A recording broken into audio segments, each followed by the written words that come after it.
Nasa akin na po yung waiver ko po sa bank waiver. Oh. So for the record, Mr. Ramil Madriaga is submitting his waiver on the Bank secrecy. bank secrecy law, which means that he's giving his conformity to the committee to look into the accounts mentioned in his supplemental affidavit. So the committee secretary is directed to receive the copy of the waiver of bank secrecy law to form part of the records of the proceedings of this case. The Vice President, Sara C. Duterte. I'm sorry, Your Honor, she's not present today. All right. Let it be placed on the record that we called the Vice President to give her the continuing opportunity to present her evidence, including countering the testimony of Ramil Madriaga, but of course that is through the justice members. So before finally excusing Mr. Madriaga, we are requesting you to stand up to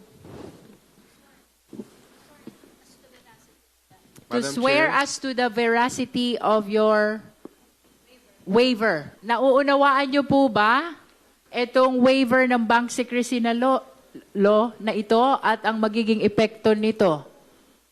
Opo, Madam Chair. Ibig sabihin po nito ay mabubuksan yung bank records nyo na inyong binanggit sa inyong supplemental affidavit without us violating the bank secrecy law. You are losing the protection of bank secrecy law. Naunawaan nyo po ba yun? Opo, Madam Chair, I'm fully aware. Ito po bang isinagawa ninyong ito ay may paggabay na ibinigay sa inyo ang abogado nyong katabi nyo ngayon, whom I know is Attorney Palad. Opo, Madam Chair. So, naiintindihan nyo po ang inyong ginagawang ito. Opo, Madam Chair. Okay. Kindly raise your right hand. As to the contents of this waiver of bank secrecy law, do you subscribe and swear to the truthfulness of the contents of this document?